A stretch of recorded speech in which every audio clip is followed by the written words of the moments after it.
Hey guys, Ezekiel on Earth here. Thank you for checking out my 3D type thing and for your enthusiasm on wanting to learn this technique. It's a fairly easy technique. This is pretty much the final result. You can do it really quick and impress your friends with your cool design skills.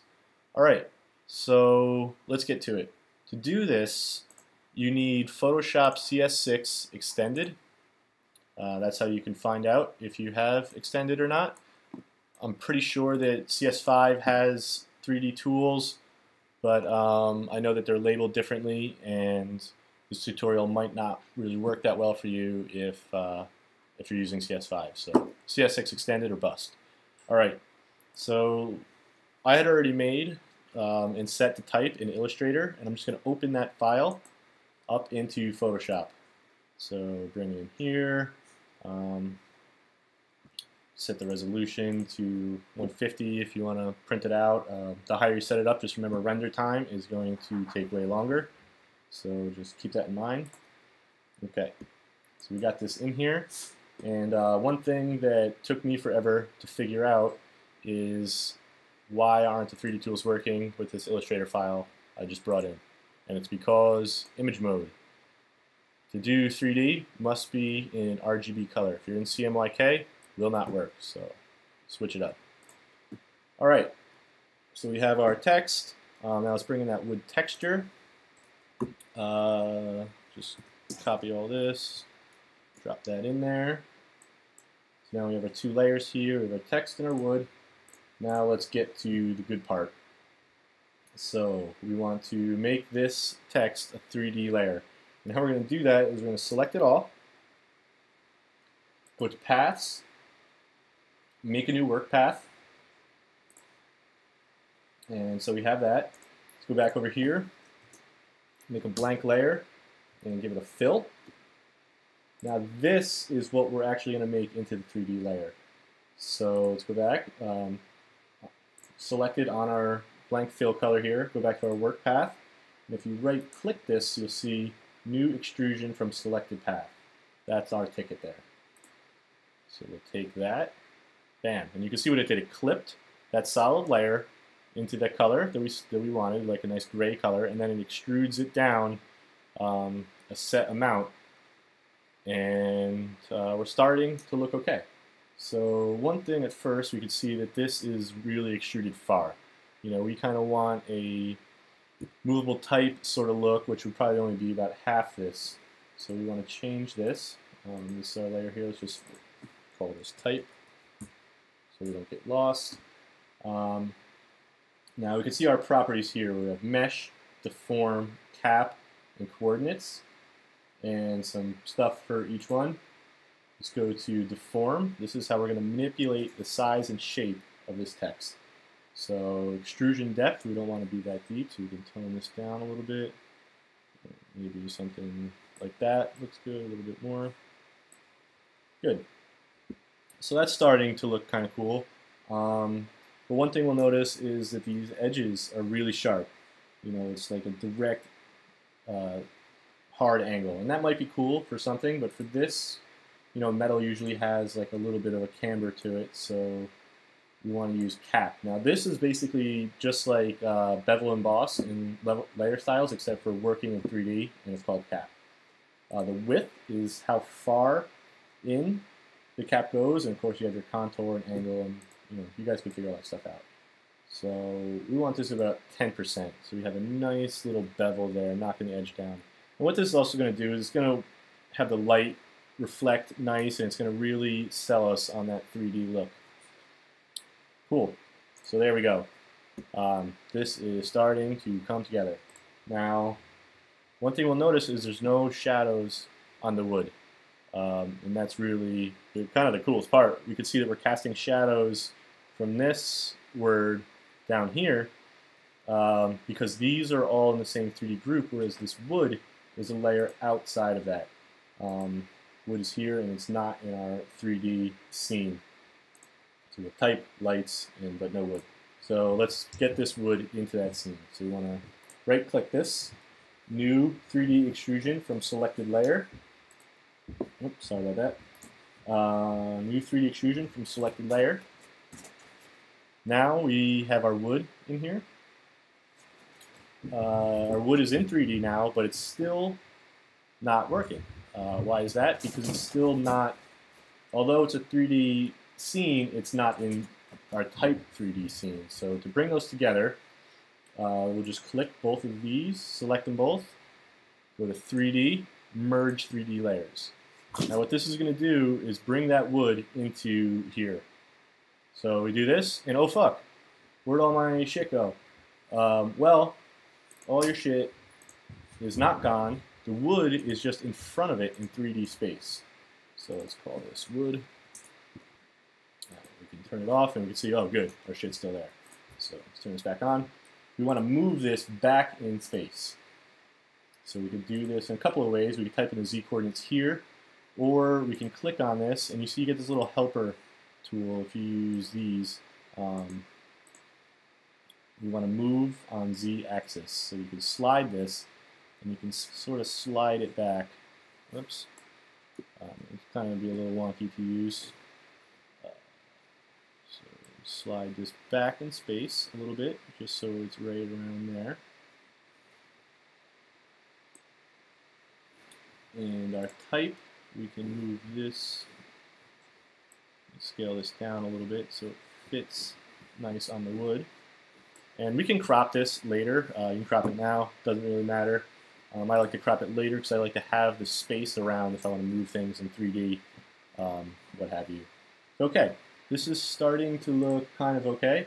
Let's get a better picture of what we're really working with, because right now we're just seeing a rough estimate. So this little item right here, this is render, and we can render this and start to get kind of an idea of what's going on. Alright, so our lights look a little fucked up. Shadows are crazy. This looks like it's raised up from the wood a little bit, so let's fix all that. You just click off to stop the render. These are rotate the 3D object tool here, so it's going to go up to environment, and this will rotate our whole scene. Oops. Again, it can be kind of wonky, you got to really get used to it, but whatever. So let's do a couple things here. You can see the face, we want this here, but first, this doesn't need to be thick, because we're just seeing the front, so this extrusion can be 0.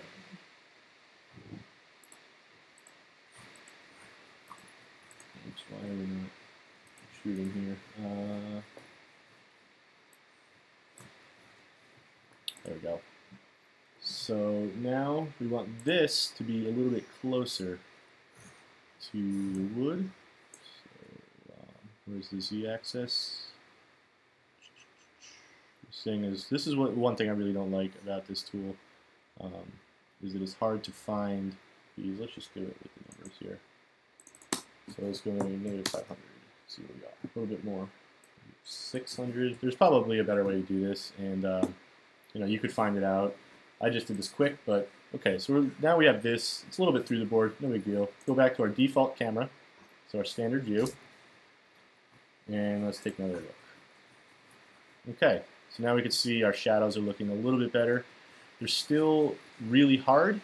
It doesn't have a super realistic look, and that's because our light is a little bit serious here. Let's move our light a little bit. This is an infinite light. It's pretty much the easiest light. I use the spotlight as well in the other one that I posted to Reddit, but you guys can explore that on your own. It's really just kind of a small detail, not really needed. This will work fine. We have our light, and to get these shadows not looking so rough and a little bit more realistic, we want to check out some properties in our lights. So infinite light, and this is really what we want here, is shadow softness.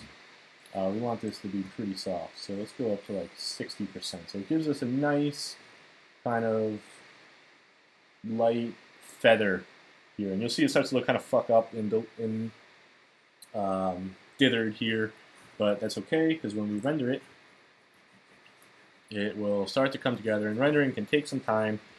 Be patient, and it'll be good. Okay, So we're pretty close to getting this there, but there's a couple more things we could do to make this like just that much better.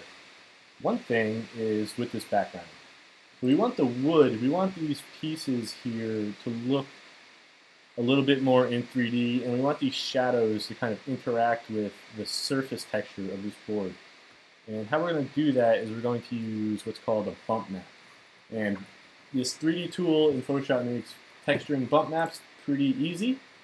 So it's going to go to our wood layer, and right here we see the things in this layer. So we have the front inflation material, that's the face, and then the bevel, which we don't have a bevel on this, so don't worry about that. And the extrusion we made 0, so don't worry about that. This is the one we want. And we can see right here, bump. It's at 10% already. We want to click this, and we want to load a new texture. And we want to use the same texture that we used before.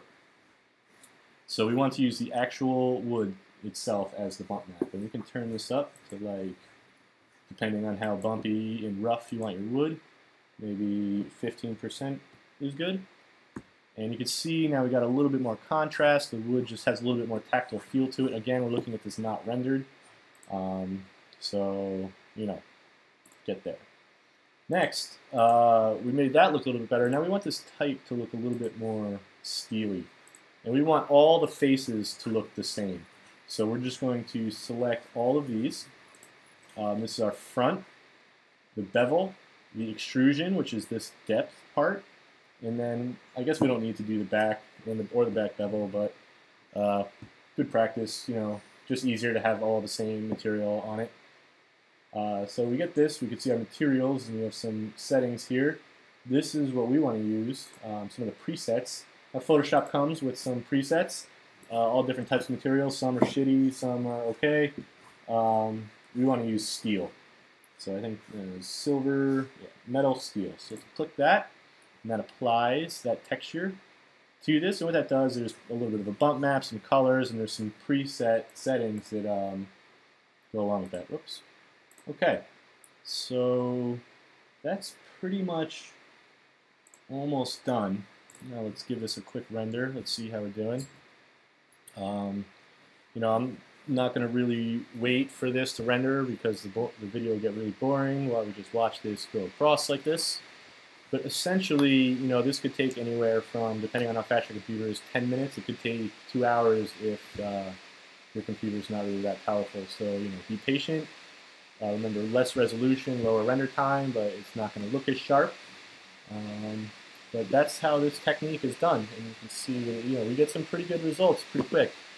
This video has only been about, you know, 15 minutes long, and look what we made. So very cool. Hope you guys enjoy it and can start making awesome stuff. Oh yeah, I guess it's cool that we dropped this now. There we go. And then you have your result. So, you know, thanks guys for the interest, and happy photoshopping. Cheers.